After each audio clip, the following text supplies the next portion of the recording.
어제는 우리 박 장로님 기도하실 때에 기도하신 내용처럼 서울에 있는 신생교회라고 하는 곳, 그리고 군포의 세중앙교회 장로님 한 분, 이렇게 한방의료 선교팀이 저희 교회에 찾아왔습니다.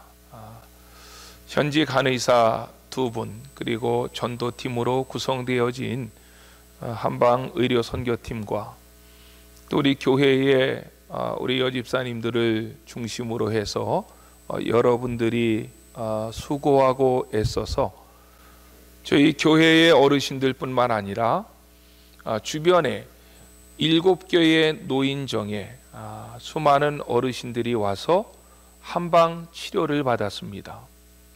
85명이 어제 치료를 받았는데요. 한방 치료를 받는 과정 속에서 저희 안천교회에 처음 발을 들여놓으신 어르신들도 굉장히 많았습니다. 그런데 그분들이 한방 치료를 받으면서 교회를 향해서 감사해야 하고, 또 이 침술은 침을 꽂아 놓으면 30분 동안은 꼼짝 못 합니다. 그래서 그때에 이제 또 전도하는 팀이 전도를 하는데, 그 전도를 받고 난 다음에 교회 다니겠다, 이렇게 고백하신 어르신들도 있는 것을 보았습니다. 어떻게 보면 교회가 마땅히 해야 될 일을 했음에도 마음에 감동이 있었고 뿌듯함이 있었던 그런 하루였습니다. 부모에게 효도하고 어른들을 공경하라는 것은 하나님의 명령입니다. 그것은 하나님의 명령일 뿐만 아니라 약속입니다. 하나님의 약속이 부모를 공경하고 어르신들에게 효도하는 자에게 분명하게 기록되어져 있다는 것입니다. 우리가 십계명을 살펴보시면, 여러분들이 출애굽기 20장을 보시든지 아니면 요즘에는 찬송가 뒤에 보면 십계명이 다 기록되어져 있습니다. 10가지의 계명을 이렇게 분석해 보면 몇 가지 특징이 있습니다. 1계명부터 4계명까지는 하나님과 사람과의 관계를 설명합니다. 하나님과 사람과의 관계 속에 우리 사람들은 하나님을 어떻게 섬겨야 될 것인가, 이것이 1계명서부터 4계명까지 기록되어 있고, 그리고 5계명부터 10계명 마지막 계명까지는 사람과의 관계를 설명해 놓았습니다. 그래서 일부 학자들은 1계명부터 4계명까지 있는 그 계명을 천륜계명이다, 그리고 5계명서부터 마지막 10계명까지를 일륜계명이다, 이렇게 설명하기도 합니다. 그런데 천륜계명과 일륜계명이 기록되어져 있는 이 십계명을 자세히 보십시오. 십계명에는 명령만 있습니다. 하라라고 하는 명령과 하지 말라라고 하는 명령만 있습니다. 그러니까 긍정적인 명령, 부정적인 명령만 들어가 있는데, 그런데 독특하게 우리 눈에 들어오는 한 계명이 있다는 거예요. 다른 모든 계명들은 명령만 해놓았는데 명령의 결과를 이야기하고 있는 계명이 한 계명이 있다는 거예요. 그 계명이 몇 번째 계명입니까? 5계명입니다. 다른 계명은 하라, 하지 말라, 이렇게만 명령해 놓았는데 5계명은 이렇게 되어 있습니다. 네 부모를 공경하라. 다른 계명 같으면 거기서 끝났다는 거예요.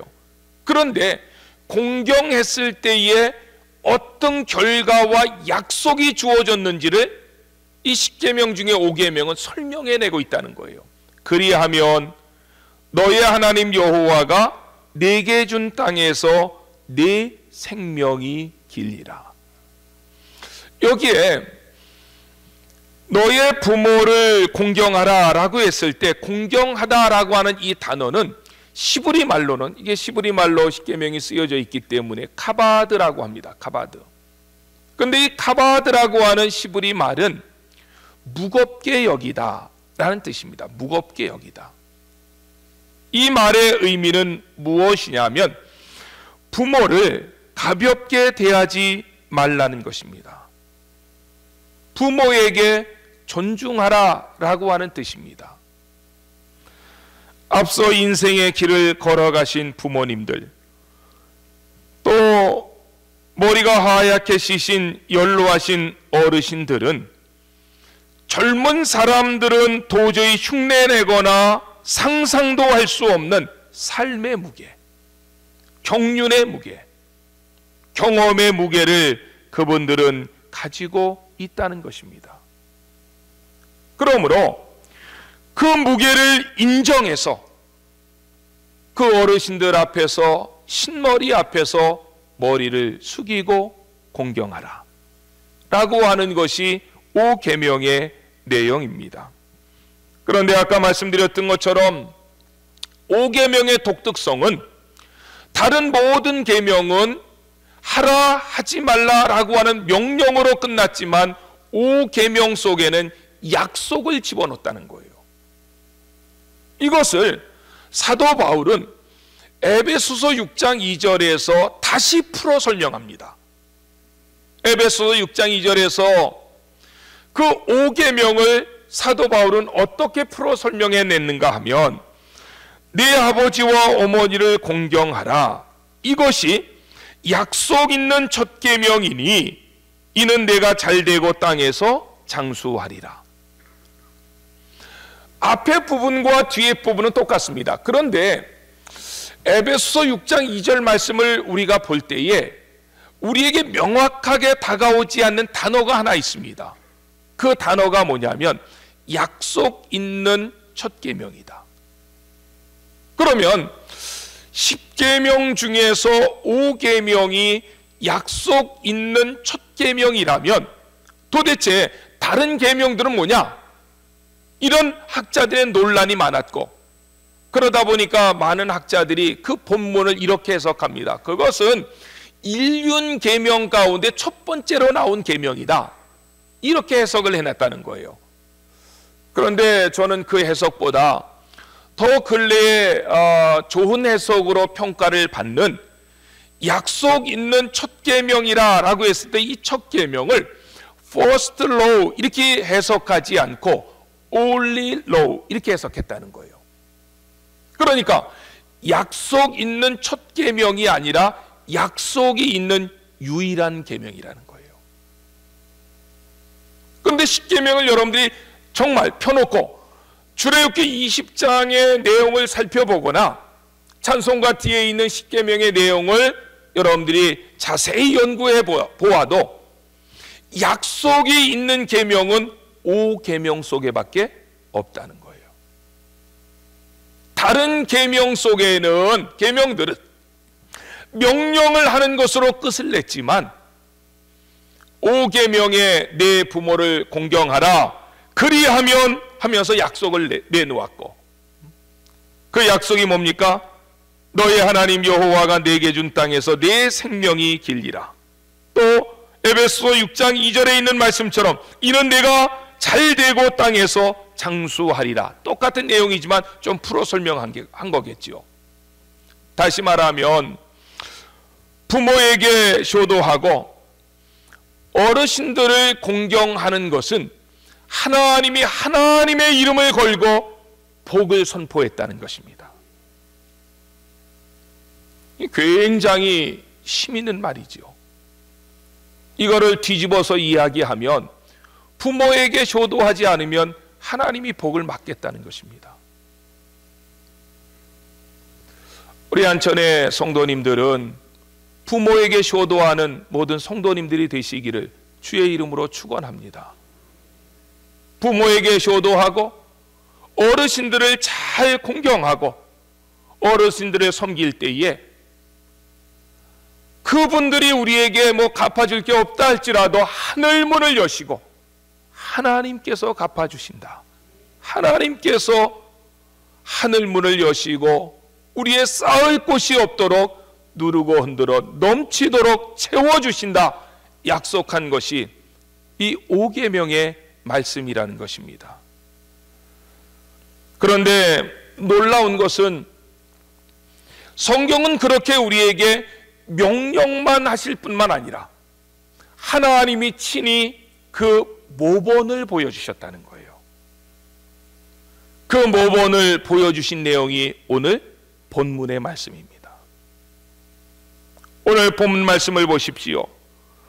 십자가 아래서 예수님의 죽음을 지켜보는 예수님의 육신의 어머니 마리아, 그 마음을 무엇으로 표현해낼 수가 있겠습니까?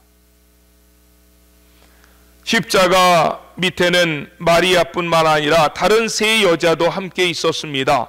25절 말씀을 보면 예수의 십자가 곁에는 그 모친과 이모와 글로바의 아내 마리아와 막달라 마리아가 섰는지라. 그런데 마리아는 그 육신적인 아들 예수가 십자가에 못 박혀서 온몸에 피범벅이가 되어서 죽어가고 있는 그 모습을 보면서 통곡하지 않았습니다. 뒤로 넘어져서 실신하지도 않았고 불안당 같았던 로마의 군병들의 멱살을 붙잡고 내 아들을 살려내라고 그렇게 발버둥하지도 않았습니다. 단지 홀로 슬픔을 삼키면서 아들의 죽음을 직시하고 있었습니다. 그런데 그 아들 예수 그리스도께서 고통 가운데 신음하다가 눈을 들었는데 그 눈길이 그 어머니 마리아의 눈길과 딱 마주쳤다는 거예요. 그런데 옆에 보니까 그 마리아 옆에 예수님께서 사랑하시는 제자가 서 있었습니다. 오늘 본문 말씀 26절을 보십시오.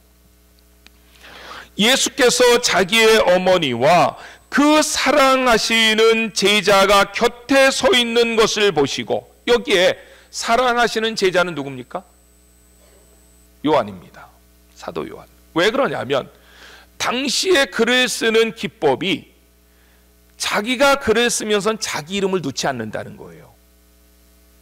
그러니까 요한이 자기 이름을 놓을 수가 없기 때문에 자기를 어떻게 표현했느냐면 자기는 예수님이 사랑하는 제자였다. 그래서 그 사랑하는 제자가 곁에 서 있는 것을 보시고 예수님께서 말씀하십니다. 여자여 보소서 아들이니이다. 그런데 이것도 굉장히 논란이 많은 구절 가운데 하나입니다. 여자여 보소서 아들이니이다 라고 말했을 때에 여자여 보소서 아들이니라 하는데 예수님 자신을 가리킨 얘기냐, 아니면 옆에 서 있는 요한을 가리킨 말이냐, 굉장히 이것 가운데에서도 논란이 많습니다. 그런데 저는 그것은 요한을 가리킨 말이라고 보여집니다. 왜냐하면 문맥을 통해서 우리가 그것을 설명해낼 수 있겠지요. 예수님께서 여자여 보소서 아들이니이다 라고 하는 그 말씀을 예수님의 어머니에게 했던 것은 옆에 요한이 있음을 보시고 그 얘기했다는 거예요. 그리고 더 중요한 것은 27절에 그 이야기를 하신 다음에 그 제자에게 이르시되, 그 제자는 누굽니까? 동일하게 요한이었죠. 그 제자에게 이르시되 보라 내 어머니라, 이렇게 했다는 거예요. 보라 내 어머니라. 다시 말하면 이 상황 설정이 어떻게 되는가 하면 예수님께서 십자가 위에서 피를 흘리면서 죽어가실 때에 고통 가운데 신음하시다가 눈을 들어서 어머니하고 눈이 딱 마주쳤다는 거예요.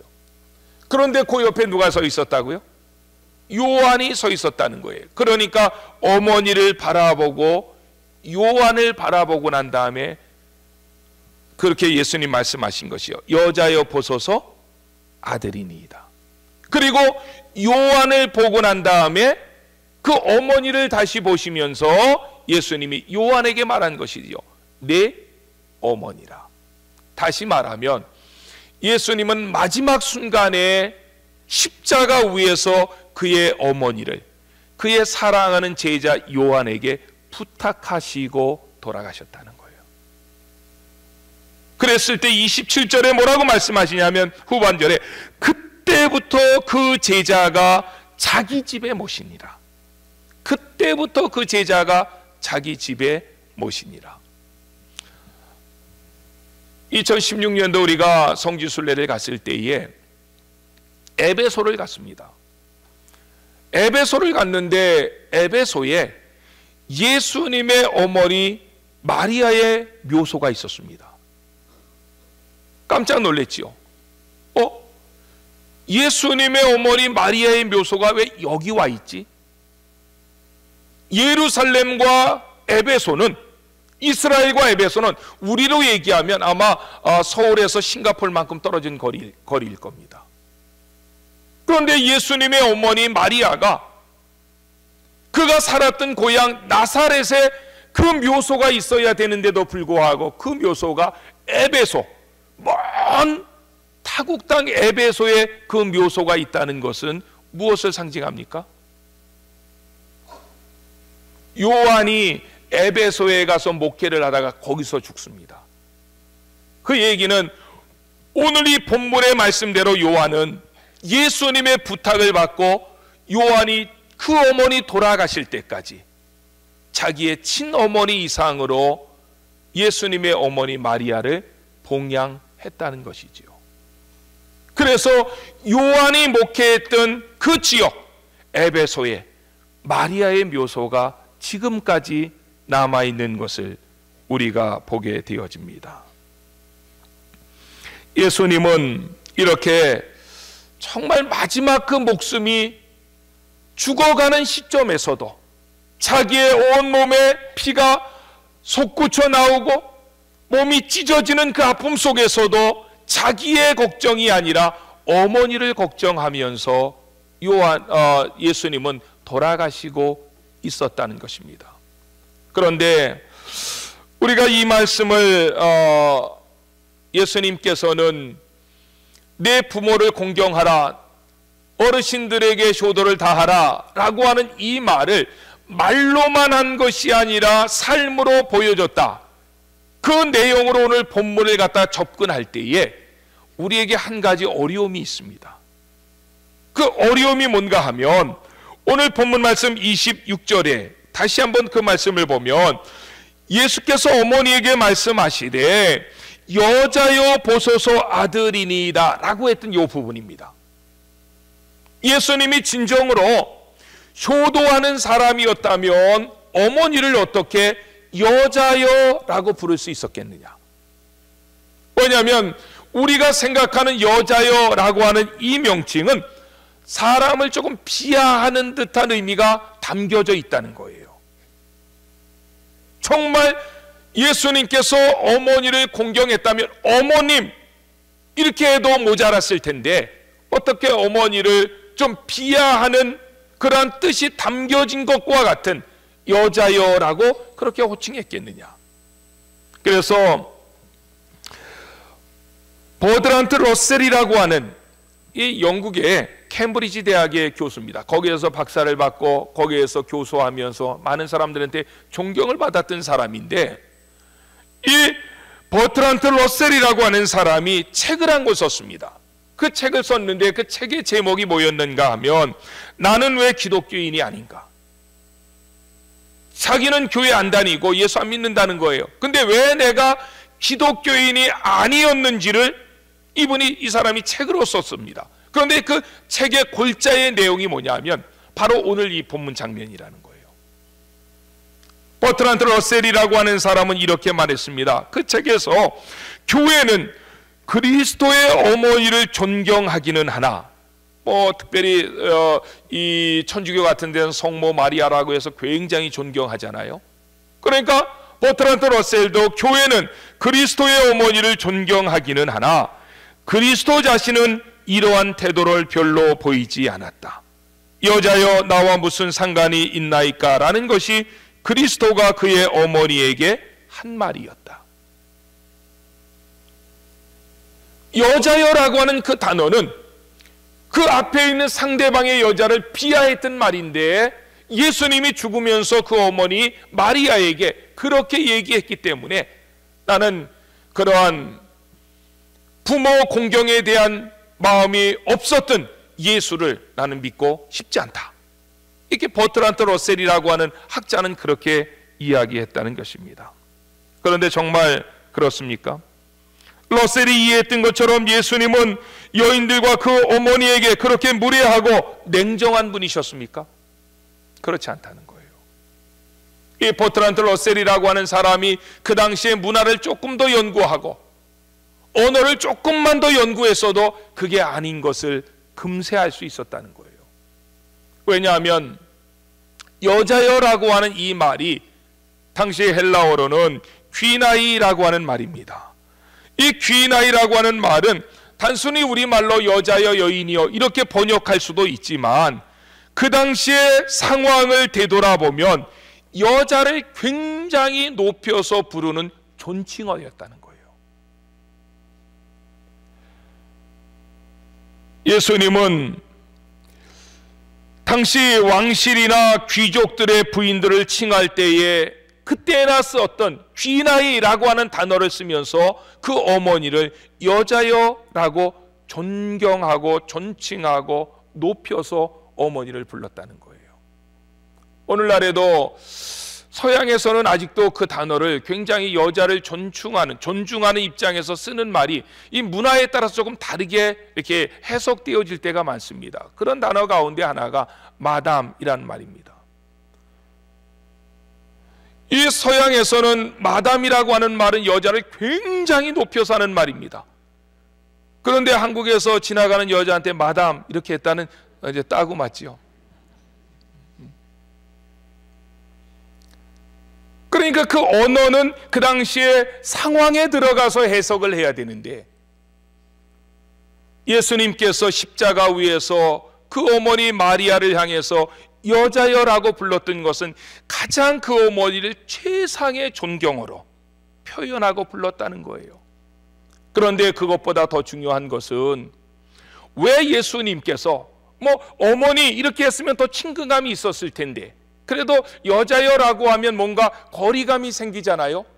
그럼에도 불구하고 예수님은 어머니 마리아를 향해서 여자여라고 불렀을까? 숨은 또 다른 뜻은 우리의 구원은 혈통으로는 얻을 수 없다는 것입니다. 아무리 예수님의 육신적인 어머니라 할지라도 예수님을 믿음으로 구원받을 수 있지, 관계 속에서 구원받을 수 있는 것이 아니라는 것을 우리에게 보여줍니다. 그래서 요한복음 1장 12절에 우리의 구원은 혈통으로나 육정으로 난 것이 아니라 오직 하나님의 뜻 가운데, 우리가 예수 그리스도를 나의 구조로 영접하고 믿을 때에 구원은 선물로 주어지는 것인 줄로 믿습니다. 예수님의 공생애 중에는 수많은 기사와 이적이 있었습니다. 그런데 예수님께서 행하신 기사와 이적 가운데 첫 번째 기사 이적이 뭐냐? 그것은 우리가 잘 아는 대로 가나의 혼인잔치에 가서 물이 변해서 포도주가 되게 한 사건입니다. 그런데 예수님께서 그 어머니 마리아와 함께 가나의 혼인잔치 집에 초대를 받았는데 아마 중간에 포도즙이 떨어진 것 같아요. 잔치집에 포도즙이 떨어졌다는 것은 흥이 깨지는 일이거든요. 그러니까 예수님의 어머니 마리아가 마음에 조급해졌습니다. 왜 조급해졌을까요?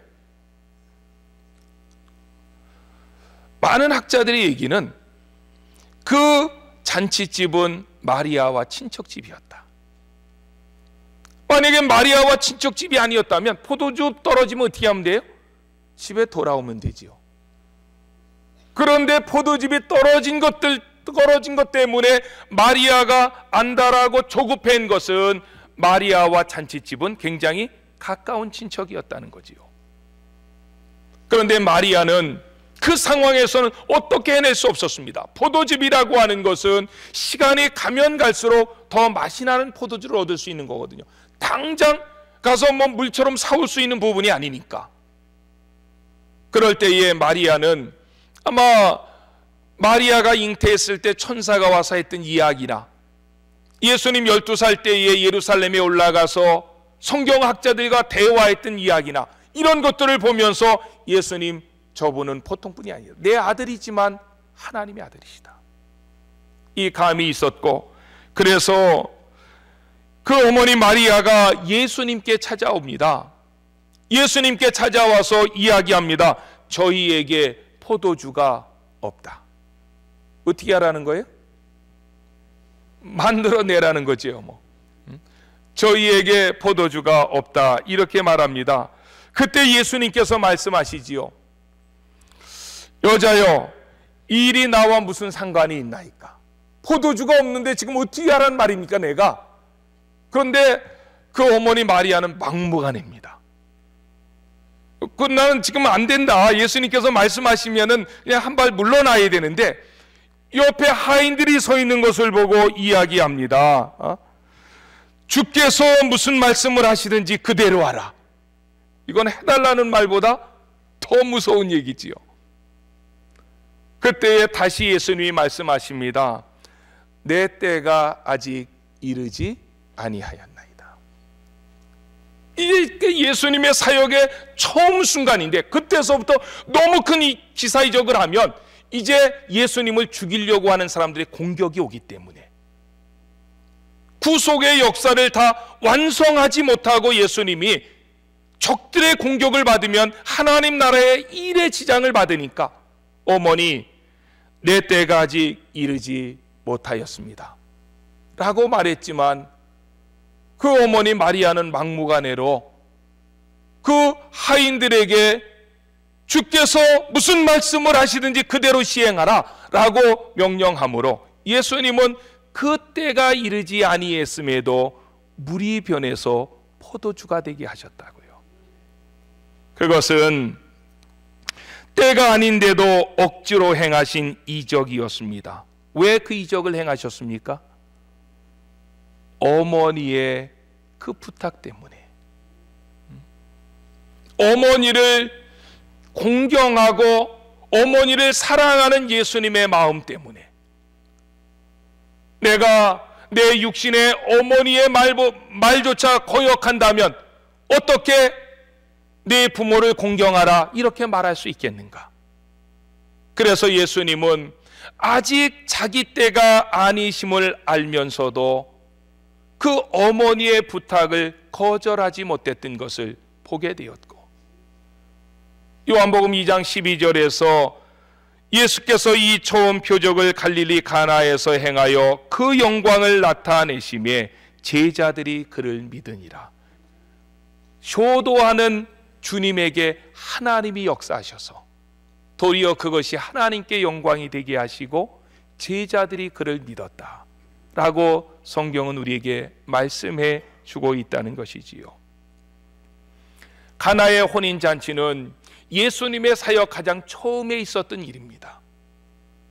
그리고 오늘 본문 요한복음 19장 25절로 27절에 있는 말씀은 예수님의 사역 가장 말기에 있었던 일입니다. 그 이야기는 뭐지요? 예수님은 사역 초기서부터 마지막까지 그 어머니를 공경하는 데 있어서 변하지 않았다. 한때 기분 좋을 때는 어른들을 잘 섬기다가 기분 나쁠 때는 안 섬기는 사람도 많다고요. 그러지 말라는 거예요. 내 기분에 좌우되지 말고 처음서부터 끝까지 어른들을 공경하고 어른들을 진심으로 섬기고 어른들에게 잘 대해줄 때에 그분들에게 무게를 더해주고 그분들의 앞에서 머리를 숙이고 효성을 다할 때에 하나님이 갚아주신다 라고 하는 것이 오늘 본문을 통해서 우리에게 주시는 중요한 교훈입니다. 오늘 본문을 설명하면서 한 가지 더 말씀드리고 싶은 부분이 있습니다. 그것은 예수님의 전능성입니다. 실질적으로 예수님이 십자가에 못 박혀 돌아가실 때에는 그 제자 사도 요한만 있었다면 요한에게 그 부탁을 했어야 되지요.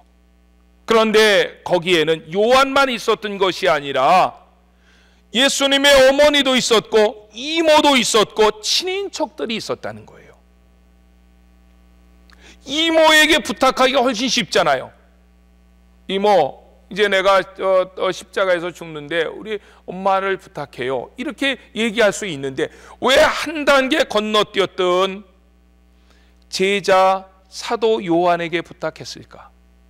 더 나아가서는 마태복음 13장 55절에 보면 이는 그 목수의 아들이 아니냐, 그 어머니는 마리아, 형제들은 야고보와 요셉과 시몬과 유다라 하지 않느냐. 예수님에게는 육신의 동생, 남동생이 4명이나 더 있었다는 거예요. 특별히 예수님 바로 밑에 동생 야고보는 야고보서를 썼다고 이야기되어집니다.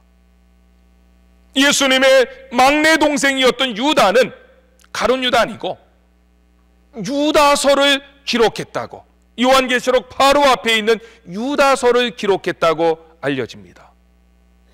그렇다면 예수님께서는 그 이모나 아니면 자기의 동생들에게 어머니를 부탁하는 것이 마땅했을 텐데 왜 사도 요한에게 어머니를 부탁했을까? 그것은 예수님이 하나님의 아들이시고 예수님은 전능하시고 전지하시다는 것을 우리에게 또다시 보여줍니다. 어떻게 보여주는가 하면, 물론 2가지 이유 때문에 동생들에게 아마 부탁하지 않았을 거예요. 그 첫 번째 이유는 그때까지는 동생들은 예수님을 믿지 않았습니다. 동생들이 예수님을 믿은 시기는 고린도전서 15장에 보면 예수님이 부활하시고 40일 동안 이 땅에 계셨을 때에 그때 14번 나타나는데 그때에 동생들에게 찾아가서 동생들이 그때서부터 예수님을 믿었다고 봅니다. 예수님을 믿지 않았기 때문에 부탁을 안 한 것이 첫 번째 이유고, 2번째 이유는 나중에 예수님의 부활을 바라보고 나서 동생들이 다 죽게로 돌아왔다 그랬잖아요. 그런데 문제는 뭐냐면 그 모든 동생들은 네로 황제 때의 박해 때 다 죽었습니다. 그러니까 예수님께서 만약에 그 동생들에게 어머니를 부탁했다면, 마리아는 어느 때까지 살았냐? 도미티아누스 황제의 박해 때까지 살았습니다. 그거는 30년을 더 살았다는 거예요. 네로 황제의 박해 이후에. 네로 황제의 박해는 우리가 잘 아는 대로 AD 64년서부터 66년까지 있었습니다. 도미티아누스 황제의 박해는 AD 90년서부터 96년까지 있었습니다. 그런데 다른 모든 형제들은 네로 황제 때의 박해 때 다 순교했다는 거예요. 그러니까 다른 동생들이나 이모에게 부탁을 했다면 그 어머니는 또다시 한번 누군가가 보양을 해야 됐다는 것이죠. 그런데 예수님은 전지하신 능력으로 동생들이나 거기에 있던 가족들은 네로 황제의 박해 때에 순교할 것을 아시고 끝까지 살아남을 누구예요? 사도 요한. 사도 요한은 왜 살려뒀습니까? 요한계시록 쓰려고. 요한계시록이 아직 안 써있잖아요. 요한계시록 안 쓰고 성경이 마무리되면 되겠어요? 제일 중요한 책인데. 요한계시록을 하나님께서 쓰게 하시려고 아마 사도 요한은 그 생명을 끝까지 지켜주신 것 같은데, 그러니까 내가 그 네로 황제의 박해 때에도 죽지 않을 것이다. 그러니까 너는 어머니를 끝까지 모셔라. 그래서 아마 요한에게, 많은 사람들이 있었지만 요한에게 그 어머니 마리아를 부탁한 것이 아니겠느냐, 이렇게 학자들이 이야기를 합니다. 오늘의 말씀을 정리하려고 합니다. 사람들이 나이가 들수록 공통적으로 후회하는 것이 있습니다. 그것은 부모님이 살아 생전에 효도를 다하지 못한 것 때문일 것입니다. 이 시대는 내리 사랑을 운운하면서 나를 낳아주시고 길러주신 부모에 대해서는 경홀히 여길 때가 너무도 많은 시대에 우리가 살고 있습니다. 효도라고 하는 단어의 의미가 퇴색되어가는 비정상적인 시대 속에 우리가 살고 있는 것입니다. 그런데 이러한 세대 속에 내 부모를 공경하라. 내 부모를 공경하면 하나님께서 분명한 약속을 거기에다가 주었는데, 너의 하나님 여호와가 네게 준 땅에서 내 생명이 길리라. 하나님의 이름을 걸고 약속하셨는데, 저는 우리 안천에 속한 성도들이 부모에게 효도하는 모든 성도들 되시기를 주의 이름으로 축원하고, 우리 부모님들이 일찍 돌아가셨다면 머리가 허여신 우리 어르신들이 주변에 너무도 많습니다. 그런 어르신들을 내 부모 이상으로 잘 섬김으로 정말 이 땅에서 잘 되고, 또 하나님 앞에 섰을 때에 잘했다 칭찬함을 받을 수 있는 하나님의 사람들 되시기를 주의 이름으로 축원합니다. 기도하겠습니다.